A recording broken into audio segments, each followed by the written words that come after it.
Welcome from our end to all of our guests here today. We're really excited to have you join us and excited with our new speakers. Um, our topic today is on this founder mindset. So this will really be our focus of the discussion, always relating to resilience. And Johanna Leisch and Andy Lloyd, they'll both be joining us today. My name is Anna Ullmann. I'm your host. My background, I work for TUM Venture Labs, specifically the Climate and Circular Economy Lab, also pursuing my PhD on the impact and resilience of clean tech startups. And I guess for anyone interested, feel free just to reach out or check out our different organizations, whether that's KONUX, Yope Foundation, TUM Venture Labs. The websites should be in the chat for you there. And really, the only bit of housekeeping we have for those who haven't joined in the past is we have an open Q&A function. And we would absolutely love your questions to land there so that we can collect them all and make sure to answer every single one of them. And other than that, the chat is open as well. So if you have any specific reactions or comments along the way, feel free to chat with us. We'll make sure to see those. So with further ado, I have the honor of introducing both Johanna and Andy to you. So let me start with Johanna. Johanna, she is the CEO of KONUX and a startup founder with really a ton of experience in leading high-growth, mission-driven companies. She works closely with leadership teams to scale organizations that really combine this tech innovation with long-term impact. And therefore, Johanna, she's really relevant for today's session. She believes that developing this mindset that's really important for operational excellence. So in this session, she'll introduce NLP, neuro-linguistic programming techniques, to help strengthen mental founder resilience, to manage stress, to reframe these challenges, and really help develop this mindset that is needed to sustain long-term growth. So thank you, Johanna, for joining us. Excited to be here. Thanks. And Andy, to you.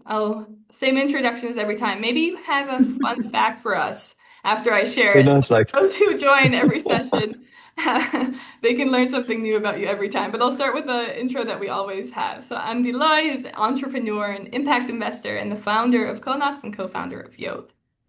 He comes from the TUM ecosystem, so the Technical University of Munich ecosystem. This is where he built one of Europe's fastest growing tech startups already by age 29 and created more than 500 million in shareholder value.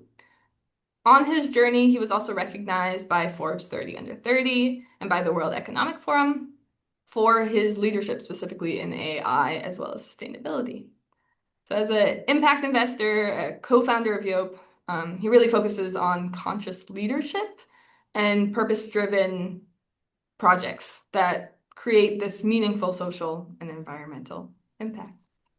And it's always thank wonderful you. to have you here. I try to do, trying to do my best. Yeah, I mean, the fun fact, but it's more of a, I would say it's not a fun fact. I think it's more of the biggest gift and shift, and probably, and that's why I'm so glad to have Johanna here in my life, because I learned that I'm going to be a father. So the aspect of balancing life will take me like on I would say on a personal embodied journey. Before, it's very easy probably to tell this is like how you can balance life without children, but there's and yeah, so this is I'm very excited about that new phase in my life, on a personal level. And yeah, so the biggest gift, I would say, so far. That's And yeah, I'm so happy to have Johanna here, because I had the amazing pleasure to work with Johanna for now a couple of years. And besides being an amazing human being, an amazing leader, she's also an amazing mother of three boys. So if you talk about balance and resilience, I mean, we had Valerie here also with three children, and we have Johanna, who's leading a startup in a high growth phase, and through also difficult times. and while managing a family. And I think this is kind of, I mean, this is one of the many reasons why I'm really happy that you're here, because um, when I worked with Johanna, she had that incredible gift, which I think deserves to be shared so much more. Which is like, it doesn't matter how hard the day before was. On the next day, when we had a call, when she was on the way to the office, she was always like coming with that hello, and like a new person. It's like, it doesn't matter how hard the day was before, she was like always coming with that let's do it positive mindset, each and every day. Not that the days weren't hard, and during the day there was probably some challenging times, but this was just for me one of the most fascinating things I experienced with working with somebody together in my life. And so let's we can start right away with the questions, like, how do you do that? That's what I was going to ask. Perfect transition. Love to know how we make it possible. First of all, regarding the amazing mother part, you definitely have to ask my son. So I hope they agree, but I'm not always 100% sure. I think this ability to pick yourself up again is really something that can be learned over time. So I wouldn't say I was born with that. I also had phases in my life where it was hard to do that. And probably I looking back, would say I didn't bring my best self in all times, and back in the times when I was in different positions, also maybe with less responsibility. But what I mean, kids help with that, definitely. So good news for you, Andy. Because they set the stage, and basically they also do not allow you to go into the dark and be close yourself up and not think about what to do next. So it's really a positive force to have a family and have a demanding family. Kids need attention, and it always forces you to focus on, okay, what do I have to do next? And you, that is sort of a healthy pressure to just keep functioning to some extent, right? But then I would also say going through certain failures also absolutely helps to build that ability. And that's, I think, good news for everybody who's maybe going through tough times. It's really, fail is the first attempt in learning, right? And it's maybe a saying on a calendar, but it's really something I believe in, because in that moment, you will experience that once you focus on what is it I can really influence next, and what is it I can do to sort of solve or at least make it better, then this is a self-enablement which is very, very powerful in my mind. So it's basically and the step I'm talking about can be very, very small, right? If you have troubles in the morning getting even up because you feel pressure is too much or whatever, it could be this simple step of forcing you to go outside, right? And really knowing, okay, I can control that. I can go out and I can go for a walk and just force myself to do that. And then this enables you to do basically the next step. So the step-by-step process really, really worked for me to break down a huge problem into mini steps where I think, okay, I can maybe not control the big problem, but I can control the next step. And that really helps to not only, build that resilience yourself, but also to take people on board, right? And take people along with you. And that, of course, is another huge aspect. I mean, thinking you don't have to solve it by yourself, but you just have to find the right team and people to solve it with. I think that is another huge learning, and maybe that also comes from the family a little bit, right? Because in a family you always function as a team. Unfortunately you're almost never by yourself. So this is what comes spontaneously to my mind, Andy, when you talk about family. No, I love that, and I mean, I had the pleasure to experience it, right? Because it's all an experience. And now, when I started KONUX in the early days, I always had that like thought process. You wake up and you think about a problem, and you can get into that kind of analysis paralysis, which I had a lot, right? And I think I just love that mindset of ultimately through the doing, like through solving at least a part of it is already better than nothing. And just putting yourself in that mindset of like, I can only do my best, right? And so interestingly, when we started working together on my short return phase, I had the daily mantra of I can only do my best, right? Because for me that kind of had two this from a mind programming aspect. It gave me that trying to be what my best is, my personal best on that day. It will be different every day because we're like, sometimes we sleep well, sometimes we don't sleep well, sometimes something else happens in our lives. And I think just allowing myself to not pressure, but also be committed to impact, right? To do something. And then so my best was like, okay, what was the biggest leverage? Where can I contribute in that moment, and how can I be in best service of that company, but without that kind of extreme like load of unsatisfaction which I had before. So I had like, I want to do those five things, then life happens, and the real you come into the company, and then there's emotions happen and everything, and then reprioritization, and then at the end of the day you do one of the five things. And I was never feeling like satisfied. That means I was always feeling behind. Well, this is not like in that mindset.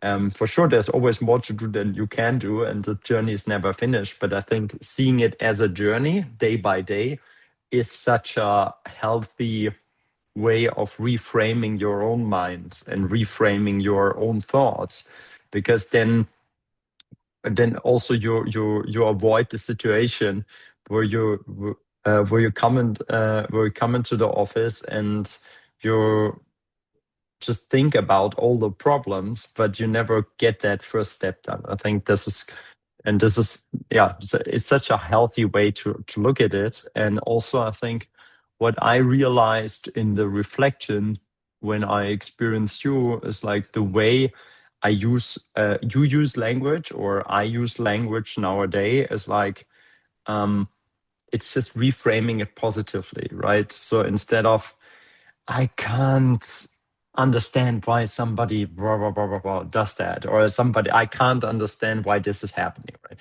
Or it's like, and then it's just reframing it in the way as like, how can I how can I change it? How, instead of going into that kind of victim mindset, which kind of blocks you from getting into solving a problem or solving a challenge, or seeing things as a challenge instead of a curse.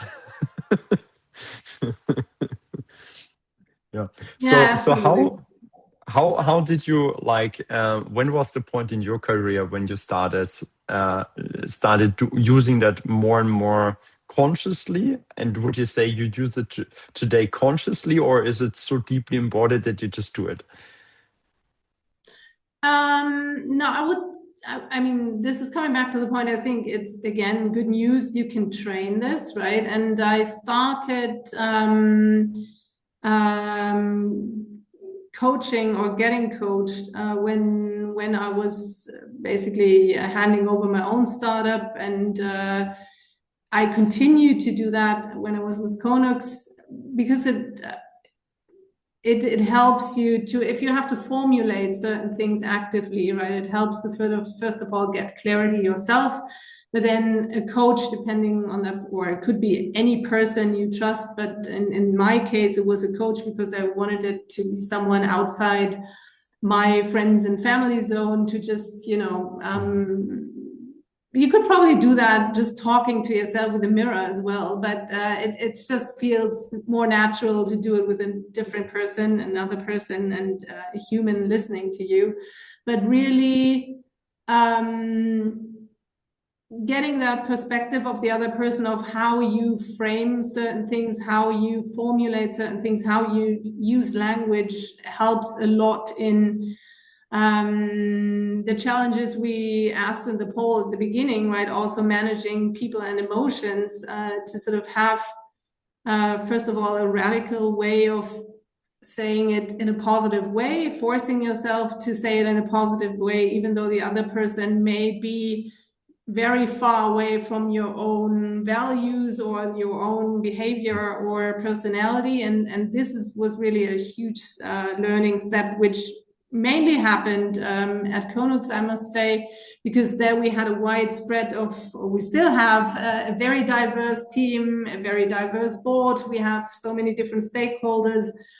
And yeah, learning to sort of adjust the way you formulate things to them really helped me a lot. But then also forcing myself to frame things in a positive way and solution focused helped a lot. And it's at the beginning it feels a little artificial, but I think once you start this habit of, this is how I want to participate in a discussion, and you live that, it becomes more and more natural over time. And I think it has a huge impact of how people are able to accept or to at least consider what you're saying. And I mean, it's a huge opportunity in my view, right? To use language actively and deliberately to align people and bring people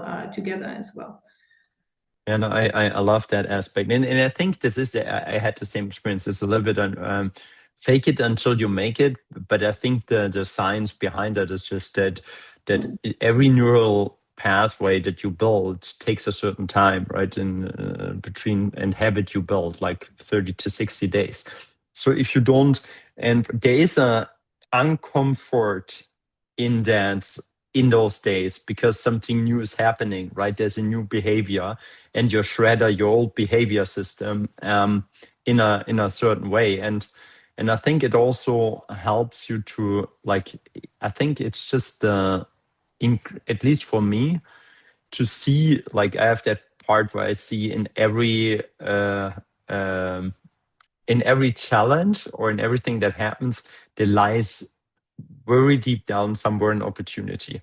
That means, I mean, if as investors, there's no right that there is something in that is like, I deeply believe that everything happens for a reason, and my life showed that to me. I mean, even when I had my burnout diagnosis, I was like, in the first moment was probably, it's like, how can that happen to me? How like all those thoughts were, and seeing this as a curse versus now in the reflection, it becomes such a big gift in terms of change and life change. And I think with every like small or big thing in life, it's always the matter of reframing, right? How do you reframe the context? And I think there's good in everything, even in like when there's like in relationships, there's sometimes very like surprising things happen that where you think, wow, this is like, I always trusted that person, now it's showing a different face, right?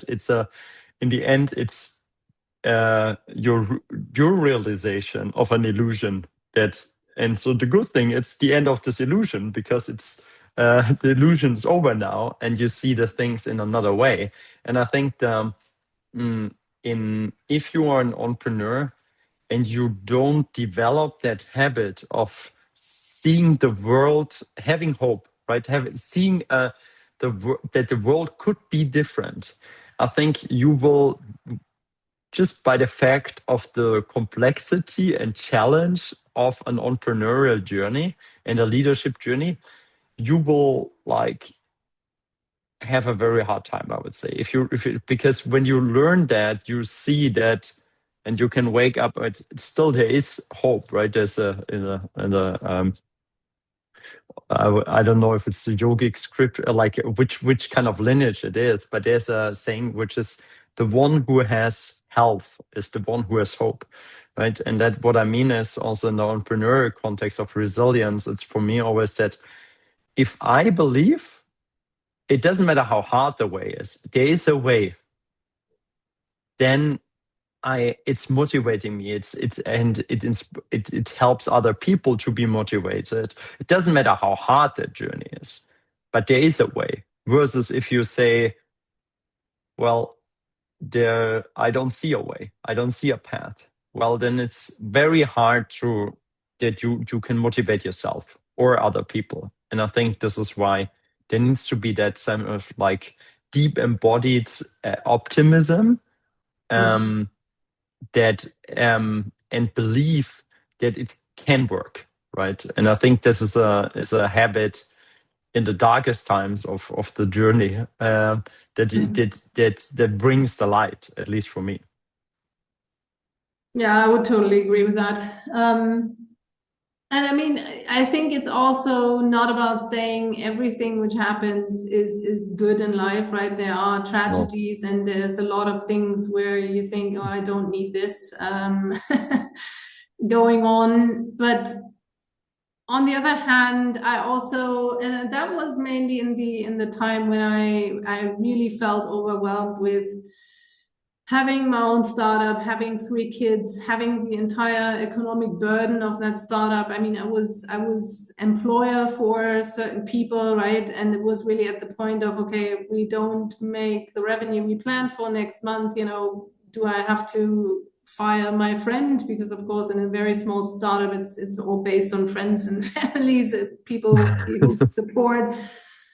And I think sometimes it also helped to just go the entire way of thinking, okay, what is the worst thing that can happen with this, right? And instead of keeping it very blurry and uncertain, making it very concrete. So what will happen, right? I will not be able to pay invoices. I will do this, I will do that, and so on. And then having like a clear picture of the absolute worst case, and then realizing, okay, yeah, but still, this is not the end of the world, right? And if that happens, I will be fine somehow, right? I will go through this, but what can I do today to sort of increase chances of not having to go there? And I totally agree that comes hand in hand with optimism and a positive thinking attitude, and again focusing on solutions, focusing on communication, and also that helped me a lot, deliberately picking people who think very differently from me, and sort of going into the pain of trying to understand their point of view, because it's so much easier, right, to sort of get lost in frustration, to go back into your corner and think, I mean, these are all idiots, I'm the only one who can do this, kind of style, rather than talking to people who may be critical also against or towards yourself, right? And really forcing yourself to go into this discussion and into the difficult discussions. And then sometimes something magical happens, because in a one-on-one conversation, it's so much harder to stay in your corner, right? It's usually, I mean, people still connect on some level. And then this really is the moment where I think I grew the most in my career, where I embraced a different view, and then that helped me to take the next step, rather than telling myself my own truth, and not wanting to know certain things. So I think going, and that I think was also one of the, or maybe that's still coming in one of the polls, what really helps you grow. I think that's in the next poll. Andy, let me know if you want to play that one. Yeah, let's bring that poll. Bring more questions also and also you're always happy to put questions into the chat that we can then answer later. But Anna, if you can bring up the poll, there it is. So what's your single choice, Johanna? So difficult because I believe in most of them, but I think number one is still on top of my list. From growth comes from discomfort. Looking back, moments of crisis, moments of discomfort, moments of convincing myself, no, it will be terrible, but I go through it, then funnily enough, that's also the leading one in the poll. That's cool. I personally wasn't I also resonate with all four of them, but I was like, resilience is a skill you can train because I mean training comes through like the training is growth, and it comes from this discomfort, and I think it comes from failure, and the other part of reality of life is every day we're still figuring this out, so until the end. Hopefully, otherwise the learning will be over, and then it wouldn't be that much fun. But what I really loved, also what you said before, is that aspect, and I mean, there's a whole philosophy behind that of picturing going through the worst case scenario, which is Stoic principles, right? Stoicism, where you say, okay, what if the worst thing happens here? And once you find peace, like mental peace with the worst case scenario, then guess what? Then you basically make the emotion of fear that is always, I think, a negative driver in a certain way. It is can be a driver, but it's never a sustainable energy. So I feel like when you picture that worst case, then every scenario is you can live with everything, and that gives you clarity, and it reopens up a lot more mental capacity, at least for me. So I was like from private to business, I was always like going with the worst case, and then so everything that's better and that is already a win, right? And I think that's and it's more of I think you said this, it's not about like kind of tricking yourself on the other side, that it's not that you think, oh, all of the options are okay. No, you still will fight for the best outcome, right? This is, you will still give yourself into that. It's more about making or training the mind to let negative emotions, to give them space but let them disappear, because they are not constant, and you don't need to constantly suppress them. Rather give them a voice, listen, and then kind of continue with what is necessary. And sometimes they are also great teachers, right?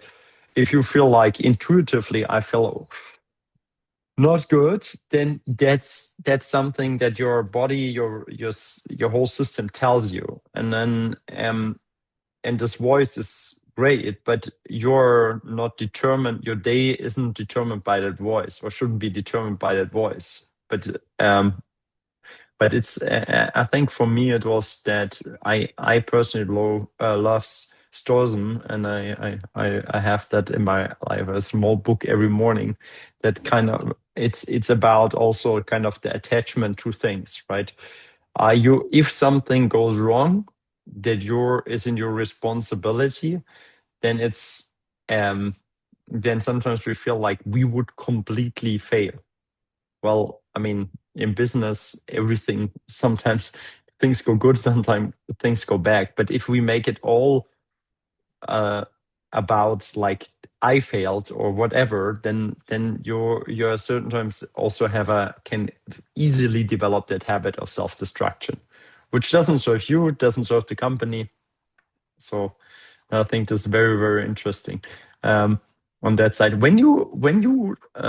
mean, now we have different founders here, different people, some people, some manage managers. So how do you help your teams now to, and as a leader of leaders, so to say, how do you help them to develop another mindset?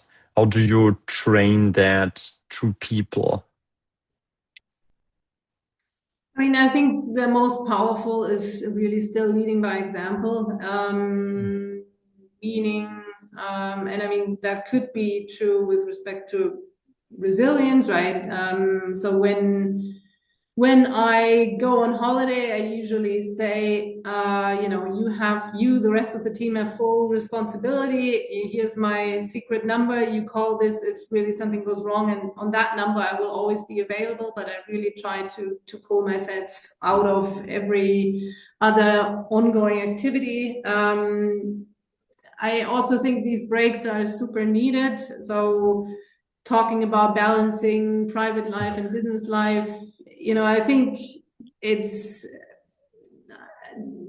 90% of the year is a wild mix of being reachable all the time, but then in these islands of vacations or whatever where I spend time with my family, I really try to disconnect to the rest. And yeah, I mean, I think by having these honest conversations also with people, right? I think in a small company like ours, we maintain a close relationship within the leadership team to really also see the needs of each other. And I think there are different signs also to tell if someone is in balance still or completely out of balance. And then, of course, we try to address it among each other. And I think everybody has sort of slightly different strategies of what makes them bounce back fast. But again, it's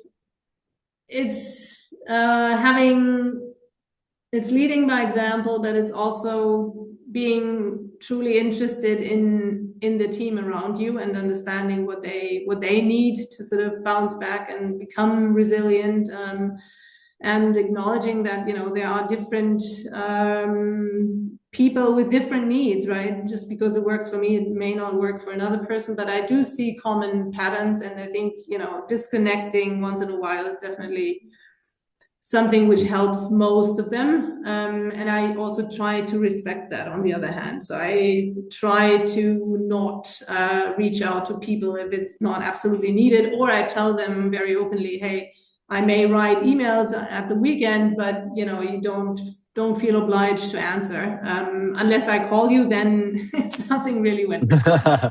But I think having these clearly established rules within teams also helps to understand when is it where we need all hands on deck and you need to be reachable. Like these times also appear, right? So I wouldn't say this is a concept you can afford to sort of regularly disconnect in times of trouble, basically. So I think having this flexibility of acknowledging there are times where you can fade out as someone in the team because you've done your share in a project or whatever, and then take some time to recover is different from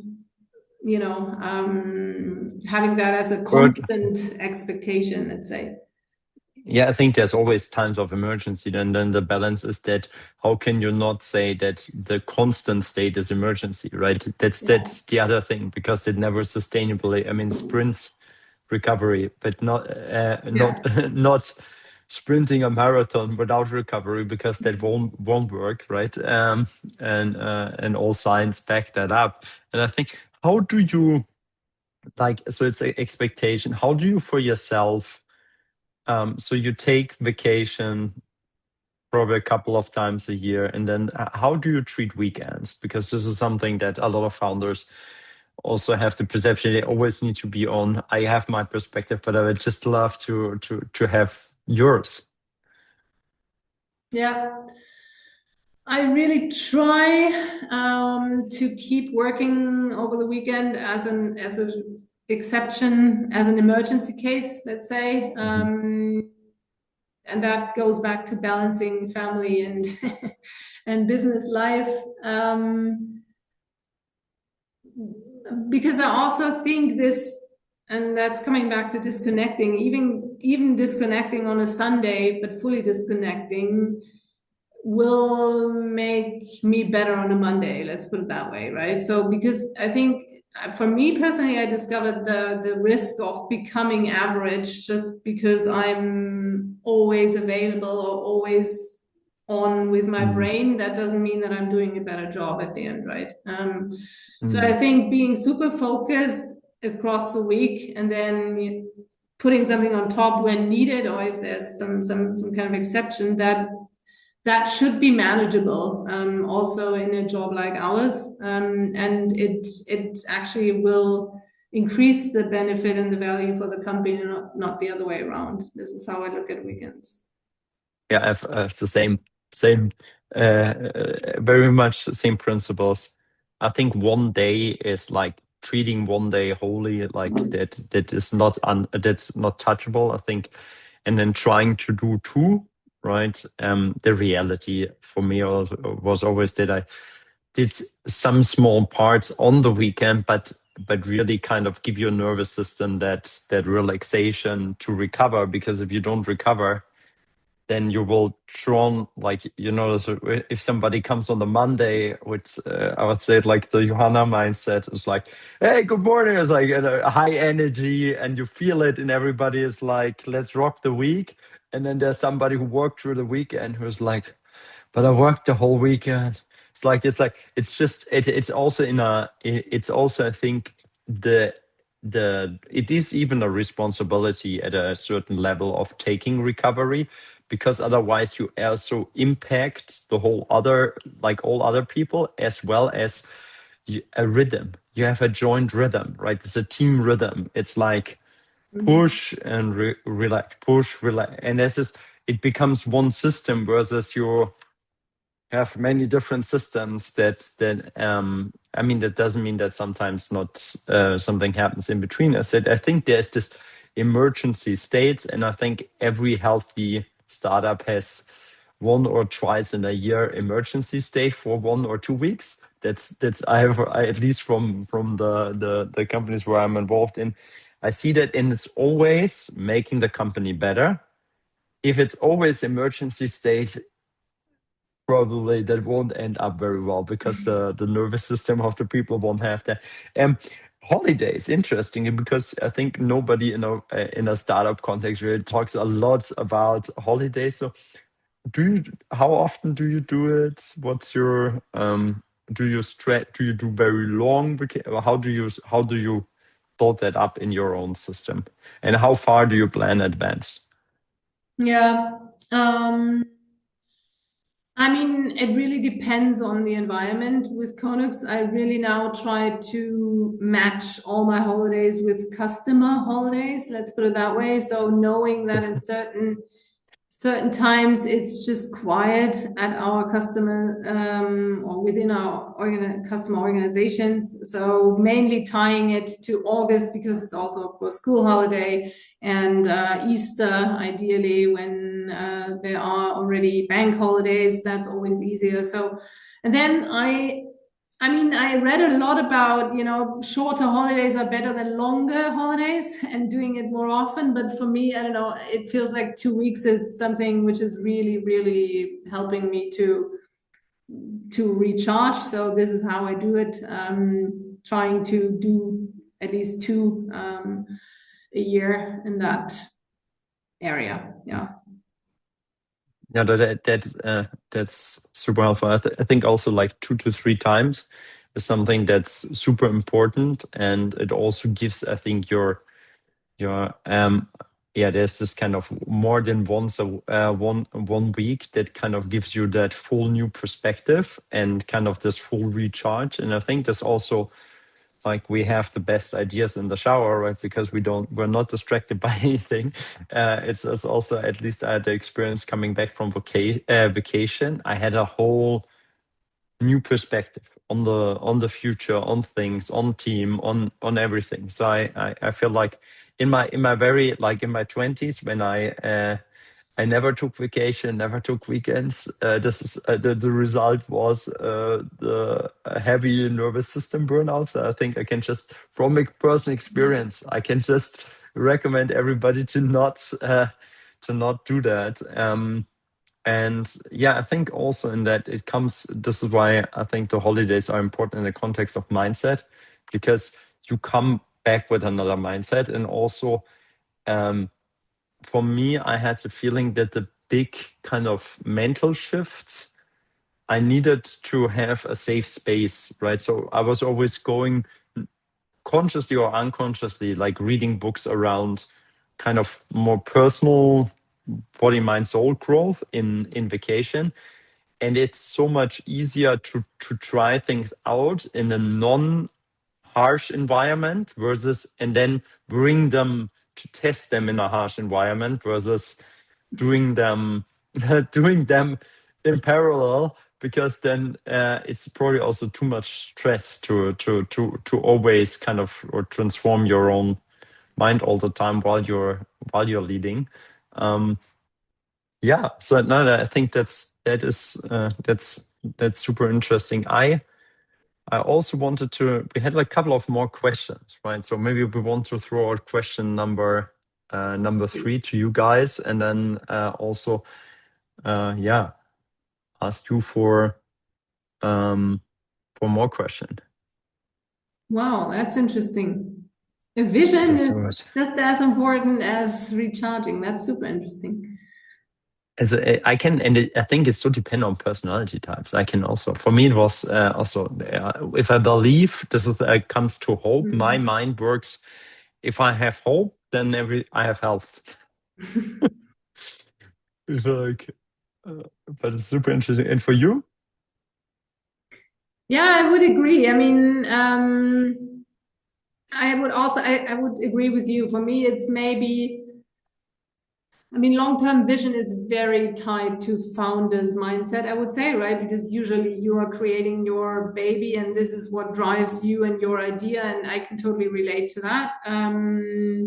But I also, for me, it becomes a little bit more abstract in the sense of, I believe we can create something better than today. So that helps me more than I believe in 20 years, we will be dominating kind of the AI world in rail or whatever. So it's for me, it's more about really the impact of things. But that could well be meant with that statement as well, right? So it's probably something different for everybody in the room.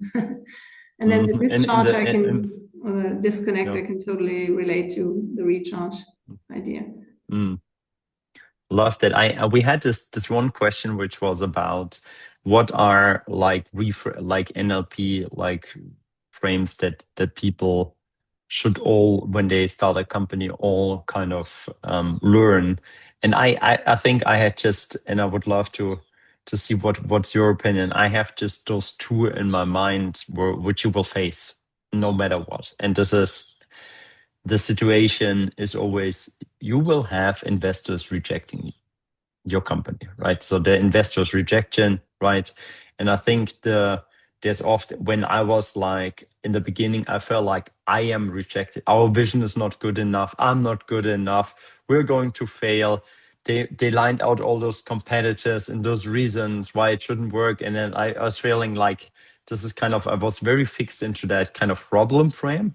I think now when I look at that, and also when we did last round, I was just coming with a mindset or like NLP outcome frame where it's more of, we just received a free audit of our weak points, and what was something that was, and then also asking what specifically they find unconvincing, to first of all see, hey, can I improve in my communication? Number one.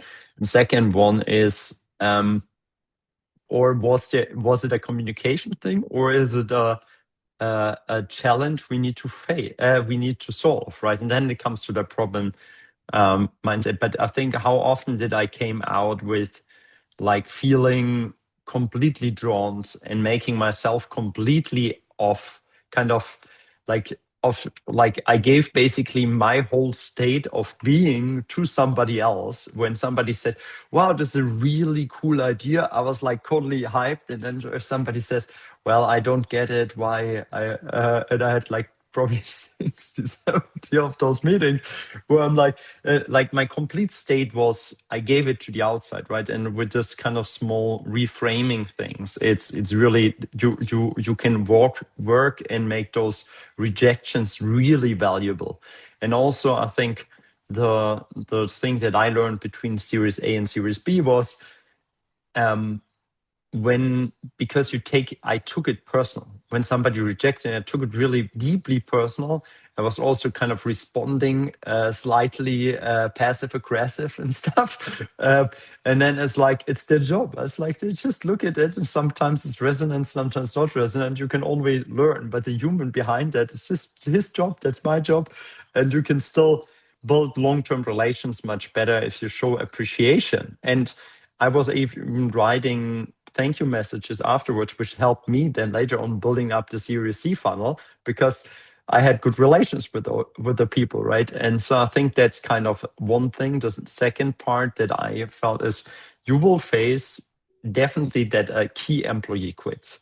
Somebody of your that I've never seen a company where, yeah, and then there's those voices, right, internally, externally, where you think I'm a terrible leader, I screwed it up, our culture is broken, and as a culture broke is a very like it often comes, and it's so and it hurts you in your being because you're part of the value creation of the culture versus then just reframing it, right, in terms of okay, that person made the decision to now try to get him or her back. Well, I can talk from experience, not the best idea. Rather kind of also acknowledging, okay, rather going into the conversation, learning what was the real reasoning, also on a private level, on a personal level, and then also reframe it in that way of, okay, that's creating an opportunity of either shifting parts of the organization. That means sometimes, you have customer success, product, sales. You through phases, you always change structures. Every 2 years, structures are changed, and that's healthy because then you break the unhealthy patterns that have developed in 2 years. And then I think then you can say, okay, what is my level 2 or my next level higher that I can bring in who fits better the current scale than the original team, right? And I think but for me, it was always about, oh no, I screwed it up, and now what can we do to get that person back? And then it never really worked. But I think these are the two, I would say, reframings I think are super important. So the investor rejection, how do you reframe that and learn, and the key employee quitting, and you will face them. There's no way you don't face them. So what is yours, Johanna? What are your?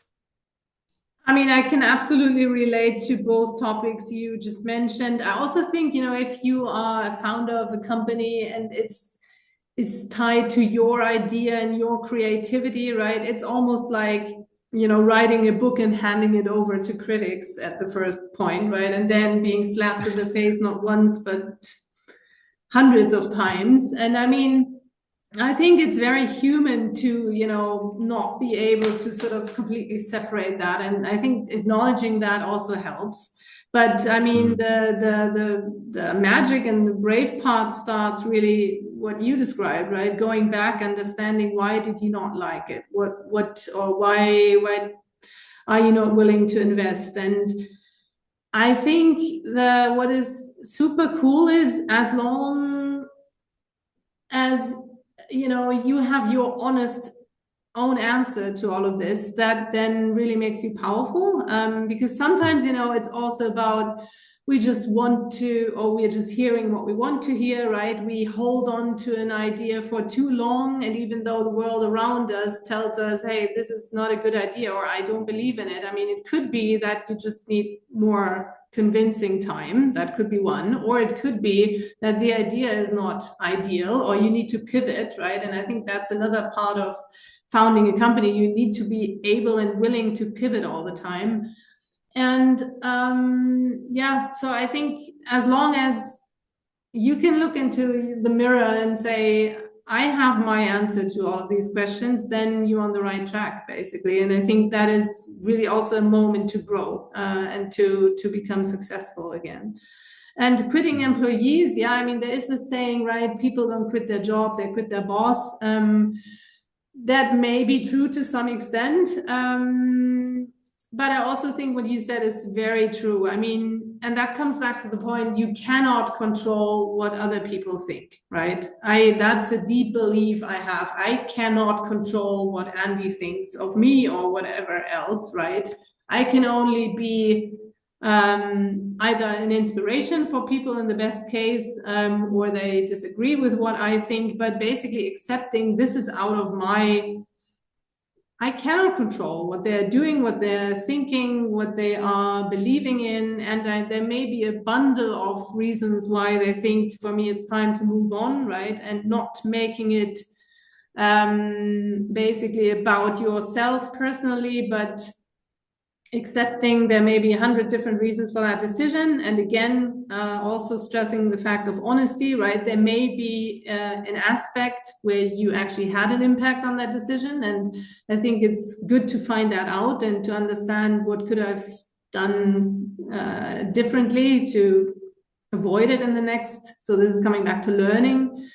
But yeah, I mean, in any case, it's all about having the openness to face the truth of, and that comes and needs to come with what you mentioned. Do not take it personally, because otherwise you're also not ready to take it in, right? If you go in there and, you want to know the reasons and then you hear what people did not like about all of the things you presented or about your leadership style, right? If you're not ready to take that as feedback, but not letting it get to you, then it's not a good idea to do that. So I think it really starts with having that openness, but on the other hand, your own boundaries of this feedback will not define who I am or what I'm worth, right? So, and this is, this really helped me a lot. And I also learned a lot from Andy in that sense, I have to say, because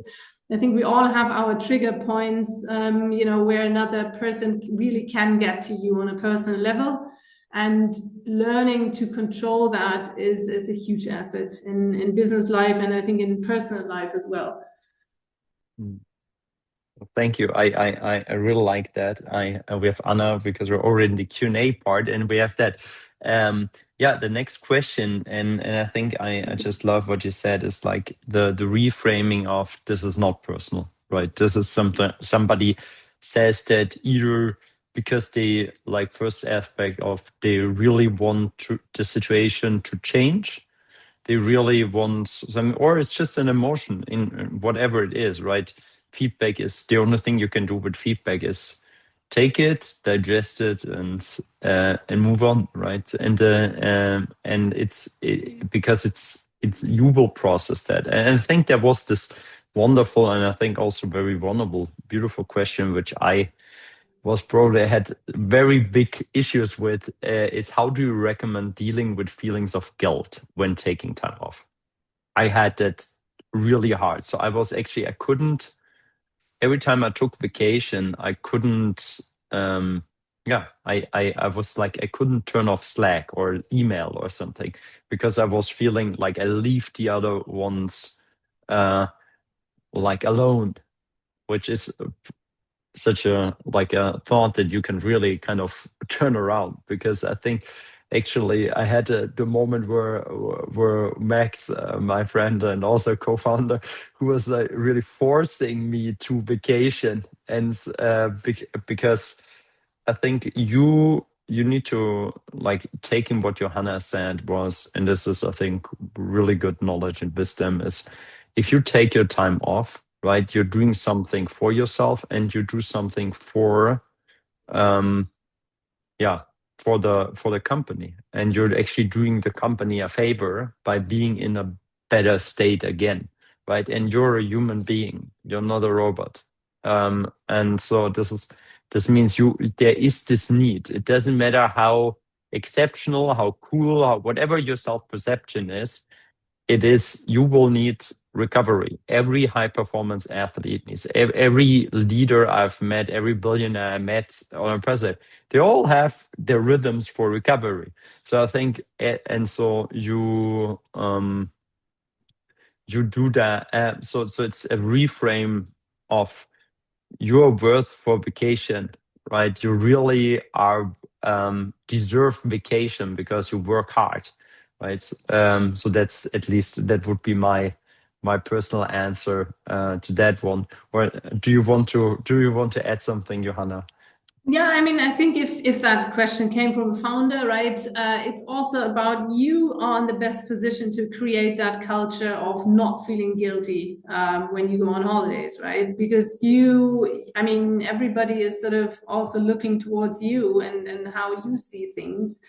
And I think in a team, as said earlier, right, if you openly say, I'm going on vacation and I only want to be disturbed if really, something incredible happens, and this becomes sort of the standard, it really helps the group to let go, because it's basically widely accepted and there's no underlying expectation or view that only if you're always available you are really living a startup life. I mean, that is simply not true.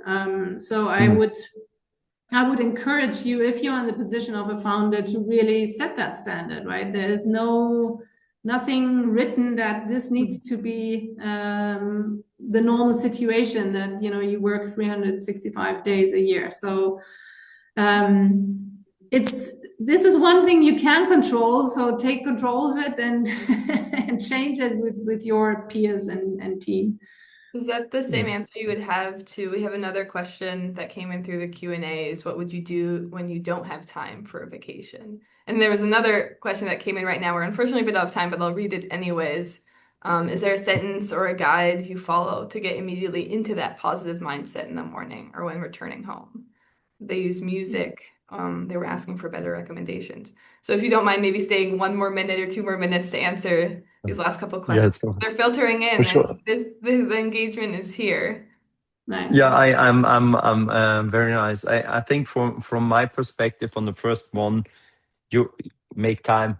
It's like everybody always says there is no time. I met personally, I mean, starting a business and scaling it, and then there's also a couple of or multi-project investing. Or there's always some like aspect also from all the unicorn founders that are my personal friends, that are like the startup heroes in Germany. They all make time for vacations. It's you take control and make your time, and that there is no such thing as you don't have time. I think it's a mental construct. It's a limiting belief. Very like I'm going very direct here. Is like this. There is a belief that we don't have time, and I had this as well. But I think ultimately, through giving yourself time, you create energy, and it's more about the energy that you have each and every day. Because if you go in and have like 8 hours high energy versus spending 14 hours in an office, I think this is kind of where at least my mental shift in my own journey was helping me a lot. So it's you can create that time. That's for number one. For number two, or Joanna, do you want to add? And you can do number two, and I'm happy to Sure. add in that. I think it's also about finding your own routine, which works for you, to sort of at least have a moment of peace. So I think that could be something different for each and every one of us. But for me, it's really about being outside. I usually go running, but could also be on a bad day where I don't feel like running, just going outside and being surrounded by nature. Really, with any weather, I try to be outside once a day. That really helps me, even if it's only for 10 minutes, half an hour. Also, when I'm going into a very difficult meeting, I really try to go outside before that meeting to sort of have a moment for myself. But it could be playing piano or whatever, but anything which sort of allows your brain to go into more of a flow state, I think is super helpful. And then at least reserving a time per day or 3 times a week to really do that. For me, it also worked going swimming or being underwater, because then you are really outside of this world, right? Yeah. That. No, I think, and then for me, the last one, and last but not least, for that, the immediate positive mindset is okay. I went through with my health issues through a extremes part, but just reminding myself, right, what blessing this life that I have is, in that sense of that I'm healthy. And I mean, you also, some of you know, I'm also involved in a lot of projects around, or start Earthchild Foundation, which is around children in townships where there's no water, there's one room where 10 people live in, and there's no food, right? People starve on the street. And you, if you remind yourself, like, also what you have, that means have inside, but also created around you, you can find reappreciation. So gratitude is one aspect. For me, after that's in the morning, I think I journal that, but then there's another aspect which is all about like, for me, I don't know, taking a shower in the evening, feeling like I wash it all off, right? It's like there was a crazy day, whatever it was, but then I'm like, before I go to bed, I wash it off, and then I feel like clean. This is kind of my, so related to water. Water has a special meaning for you and for me. No, Perfect. yeah, we're already over For time, so I overtime, just wanted exactly. to say big thank you, also Johanna, again, for making the time in a very busy schedule, and I'm deeply grateful for the things you shared and the wisdom you shared, and yeah, for you as a human, you know that. Anyway, Thank you to thank both of you. you, to Andy, to you as well, for joining every month, to initiating these great conversations, to sharing all of your personal insights with everyone here today. It was a very fruitful discussion. So thank you both for taking the time for and joining us. and thank you, Anna, and yeah, and amazing. I had this, and next week, not next week, next month, Next we will month. have something very special. Managing expectations. Thank you, Anna. And it's vulnerability as a superpower. With a friend who's also True Times founder, exited and 2-digit millions, and he's, yeah, just a very open human being. It's like, oh, our sharing both of our journeys of when we started from Proggle, and what it can create if you show yourself vulnerable, and what level of trust can be created. So looking forward to that. And again, thank you, Anna. Thank you, Johanna. That was beautiful. Was a Thank you, pleasure everybody who being here. joined. Yeah. Thanks.